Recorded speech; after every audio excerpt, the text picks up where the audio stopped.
Well, welcome to Christ and Culture. My name is Pastor Jeff Short, and today we're going to be getting into a presentation that looks at the different articles that are appearing in the news on the internet lately, and we're going to examine what's actually happening here. We see here with Yahoo News, the headline is "What Catholic Bishops Must Do to Prevent Sexual Abuse and Hold a Clergy Accountable." And this is in response to this massive crisis in the Roman Catholic Church, where there are multiple priests, bishops, cardinals, even the biggest one is the Cardinal McCarrick, who was just recently defrocked because of these abuse allegations and substantive evidence against him, and he was removed. So there's a big crisis there, and we've heard about this all in the papers and the news for the last year or so. So that's nothing new. But what I want to comment on is that what is happening at the same time is that the secular news media, the mainstream media, is not content to have this situation happening in the Roman Catholic Church. They're trying to now say that this crisis is everywhere in Christianity, and what they're doing now is they're trying to accuse the Southern Baptist Convention of abuse and cover-up in the same way that the Roman Catholic Church is involved in abuse and a cover-up. In other words, they're trying to parallel the Southern Baptist Church, the largest denomination in the United States. They're trying to parallel that with the problem in the Roman Catholic Church, because from their thinking, if you find any instance of sexual abuse in any capacity, in any degree in the Southern Baptist Church, then they have a crisis the same as the Roman Catholic Church. And this is how the mainstream media operates. They want to try to paint all Christians, all Christian churches. They want to take the worst part of one section of Christianity. You could say they want to take the worst that they find anywhere, and they want to transfer that to everywhere in Christianity. So we see here the headline, "Sexual Abuse in Southern Baptist Churches Expected as Major Topic at Annual Meeting." So this is they're going to put this whole problem that the Roman Catholic Church is facing. They're going to say to the Southern Baptist Convention, the largest denomination in the United States, they're going to say, see, this is your problem too. Even though the evidence and the statistics don't match that parallel.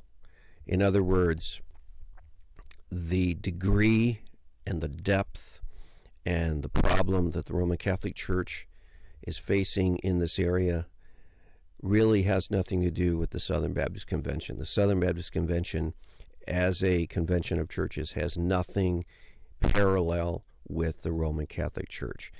There are so many differences in the entire church structure between the Southern Baptist Convention and the Roman Catholic Church. There is a totally different structure as far as pastors and leaders in the Southern Baptist Convention than in the Roman Catholic Church.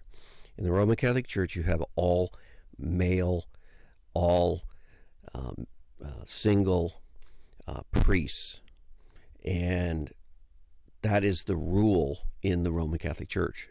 So if you're a married family man, you cannot be a pastor in the Roman Catholic Church.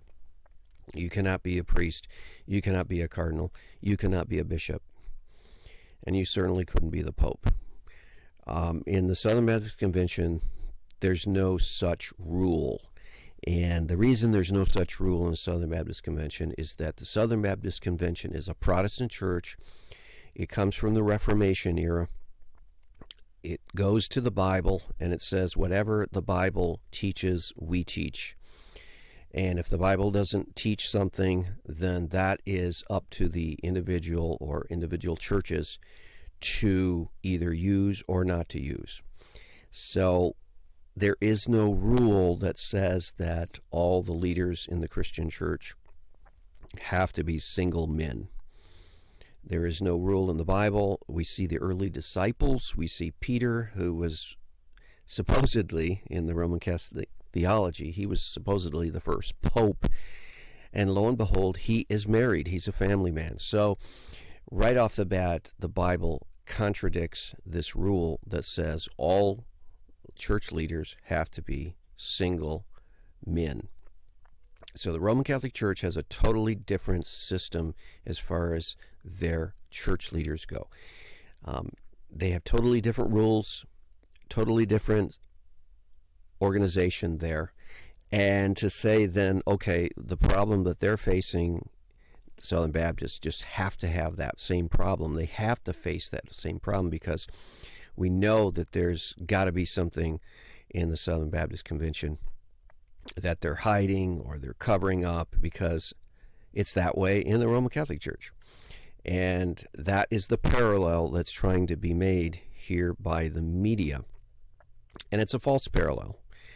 And so I want to look at this article here. It says sexual abuse in Southern Baptist churches expected as major topic at annual meeting. And I want to comment on why this is not a crisis in the Southern Baptist Convention. While it is a crisis in the Roman Catholic Church, I will explain why it is a crisis in the Roman Catholic Church and why it isn't a crisis in the Southern Baptist churches as we go through this article. Okay, so let's get into it. The sexual abuse crisis didn't skip the Southern Baptist churches. Again, we're having this parallel, this forced parallel brought into the conversation. The reporters, the media, they're trying to push this whole Catholic priestly abuse scandal into Protestantism. They're trying to say, well, the Roman Catholic Church, they're not the only ones. Protestants have their own problems.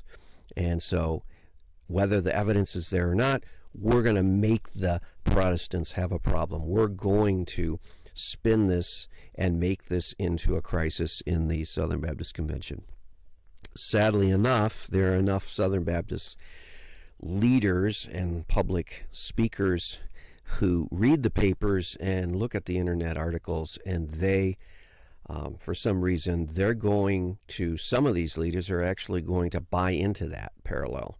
And so you're going to see that at the annual meeting here. Key leaders in the largest Protestant denomination in the U.S. have spent the past year owning up to that while trying to figure out how their network of evangelical churches can do a better job of addressing and preventing sexual abuse in the future. So we see in that paragraph, it talks about the sexual abuse crisis didn't skip the Southern Baptist churches.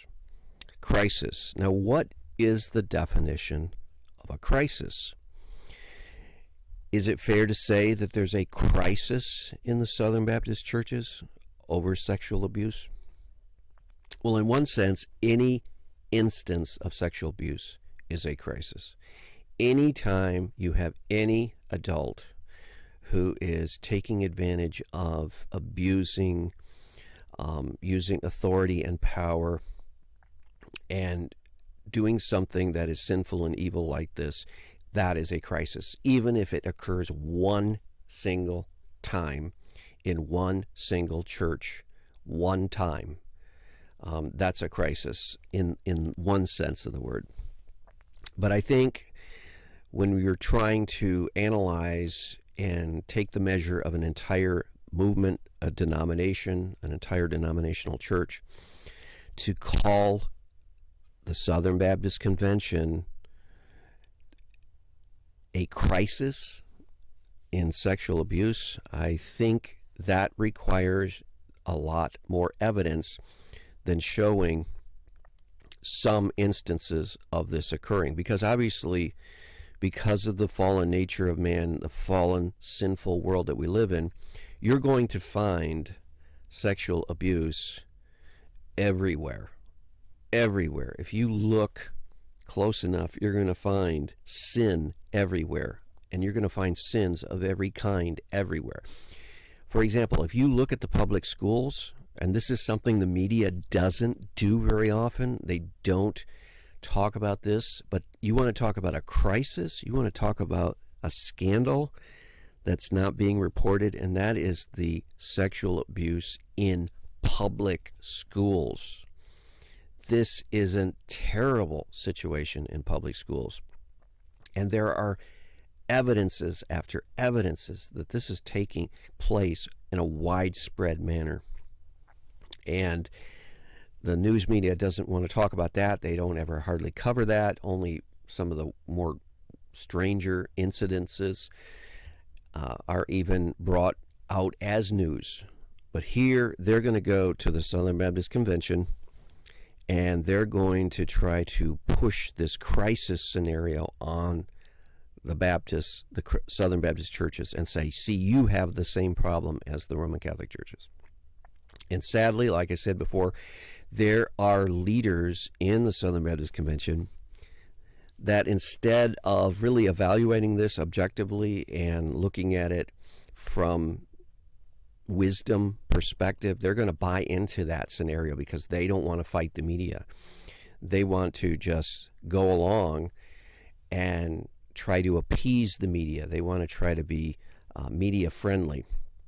And so if the media tries to push this Roman Catholic Church sexual abuse on the Southern Baptist churches, the leaders, some of the leaders in the Southern Baptist Convention are going to say, okay, we'll take that, we'll buy into that, and we'll try to show you that we're making progress on this.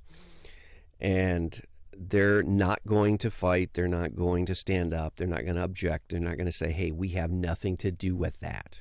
That is nothing to do with us. We have a totally different church. We have a totally different structure. We have totally different doctrine. It's a totally different situation. They're not going to stand up. They're going to just cave in and say, okay, reporters, news media, you've accused us of this. It must be true. We're going to go along with what you say. They don't want to make waves in the media because they're more concerned with public relations than they are what is actually true. It says, in the wake of recent revelations illustrating how widespread the problem is, Southern Baptists will soon have a chance to enact changes that would make it easier to hold churches accountable and keep people in their pews safe.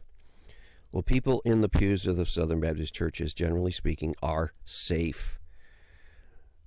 That's, again, a label they're trying to put on Southern Baptist churches. They're trying to say Southern Baptist churches are not safe.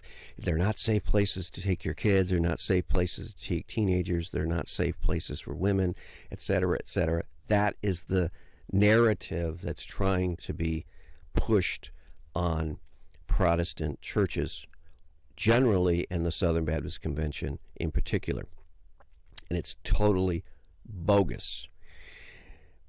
Sexual abuse in the church is expected to be front and center when thousands of representatives from the more than 50,000 Southern Baptist congregations gather Tuesday and Wednesday in Birmingham, Alabama for their big annual meeting. That focus is intentional. Southern Baptist Convention President J.D. Greer says victim revelations have made it clear that the Southern Baptists need to create systems that protect the vulnerable.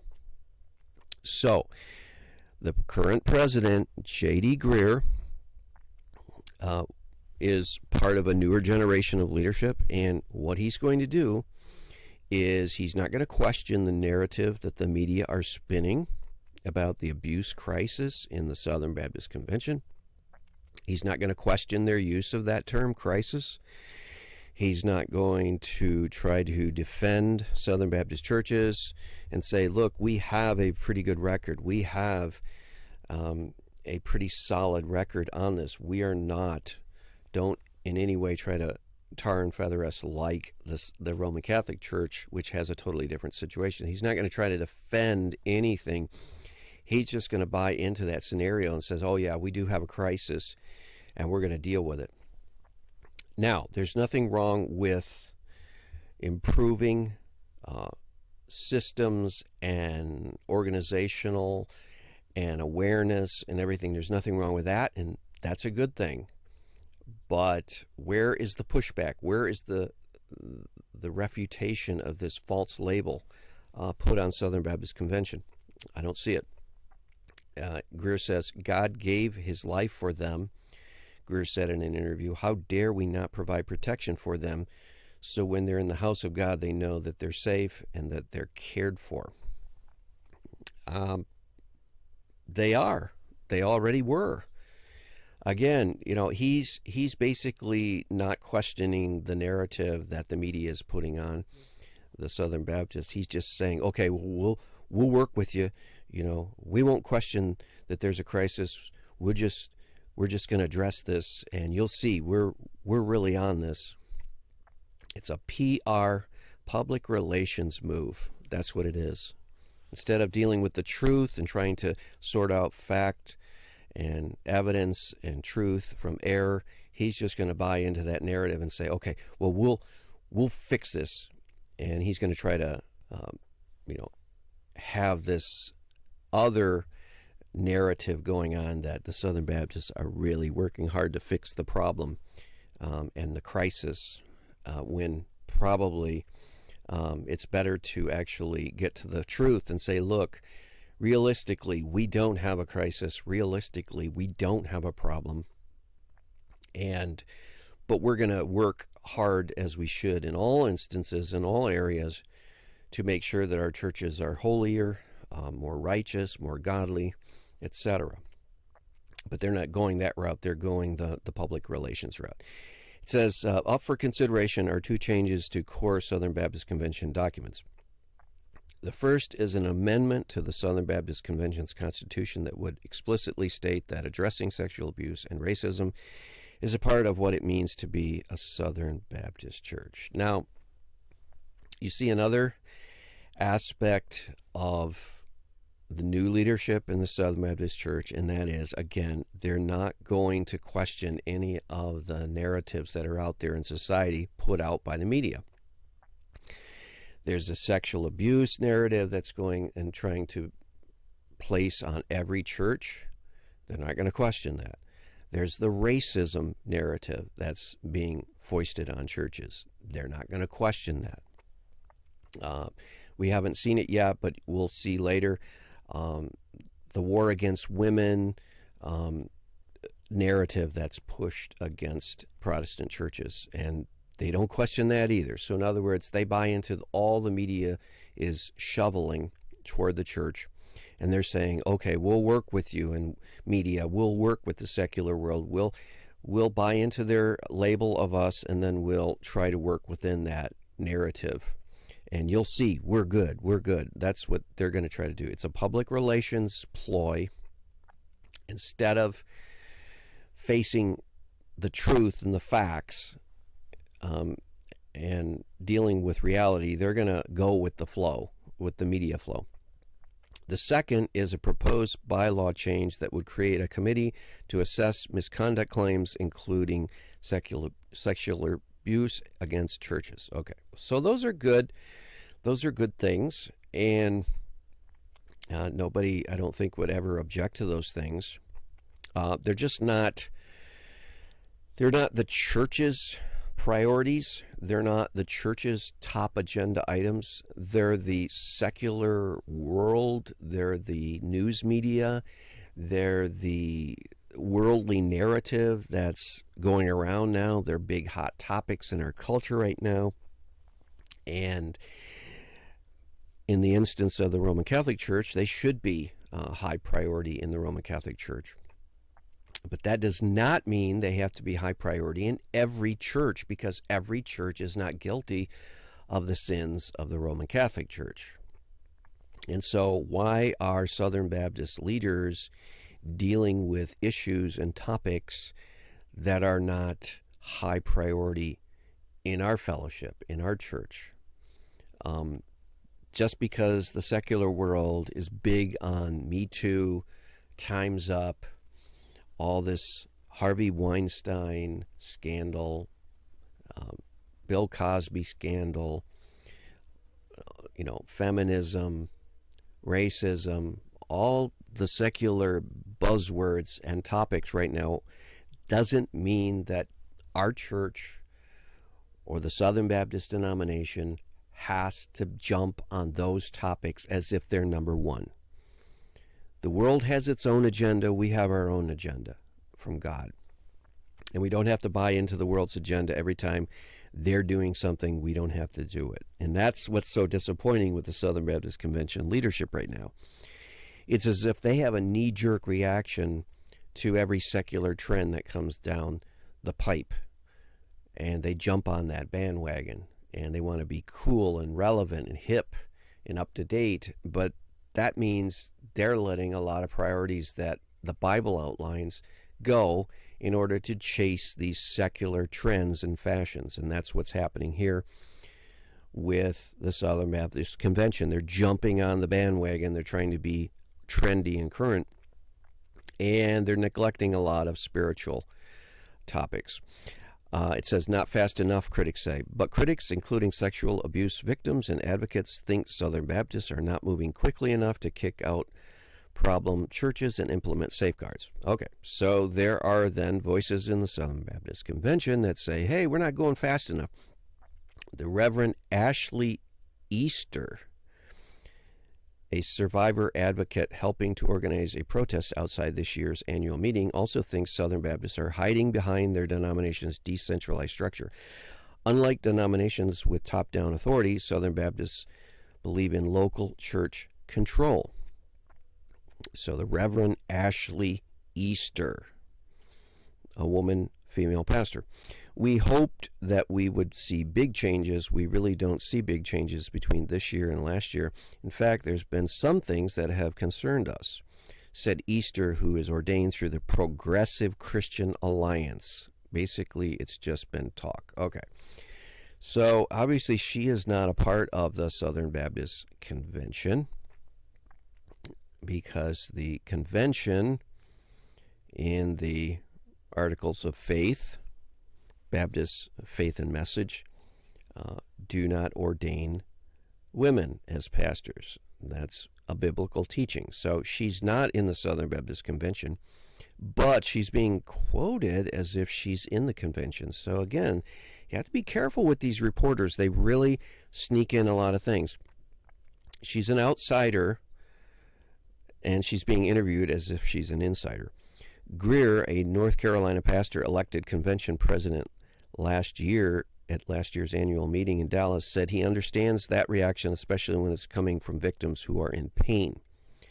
Again, you don't want to make this an emotional issue. You don't want to make this about feelings. You don't want to make this about irrational impulses. You want to look at the situation objectively and look at the facts and make decisions wisely, not on the basis of emotion, not on the basis of the media reports and whipped up emotions that the mainstream media can do. While he cannot answer for what has happened in the past, Greer said he made addressing sexual abuse in the church one of his first priorities as convention president. Okay, again, the question is why? Why is that one of his first priorities?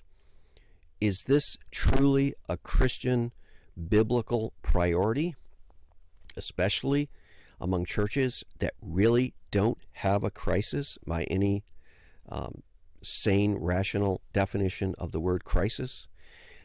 Why would he make that a priority in the Southern Baptist Convention? Because, again, he's doing a PR campaign, a public relations campaign. He's including launching a sexual abuse advisory study and spending the year listening to victims. Again, that's a very popular public relations move. We see that in the Roman Catholic Church. Pope Francis, these bishops, these priests, they're having listening sessions as if they don't know what's going on. But the convention meets only once a year, he said. We want our churches to be safe as possible, as soon as possible. They're not now? Again, look at that. We want our churches to be safe as possible, as soon as possible. They already are. We want to know that pastors know how to follow up immediately. We also know that when you're dealing with an organization as large as the SBC, that we've got a lot of layers that we're trying to work through.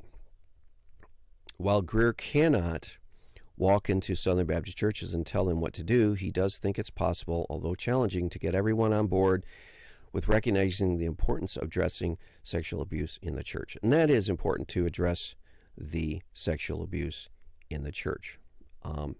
But it's also important to get a perspective and not over-exaggerate the problem. Again, there is a problem in every organization, and especially every large organization, because humans are sinful, they're fallen, they will be tempted, some will fall into sin in all different areas. So there is a problem in the Southern Baptist Convention, but it's not a crisis. It's not what the Roman Catholic Church is facing.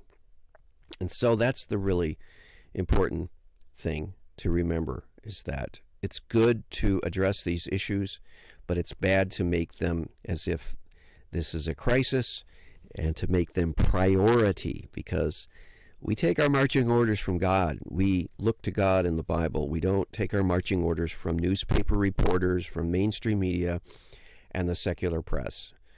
They have a job to do, and their job revolves around sensationalistic articles, making money, and pushing a certain political agenda. And we as Christians need to follow God and not follow the media.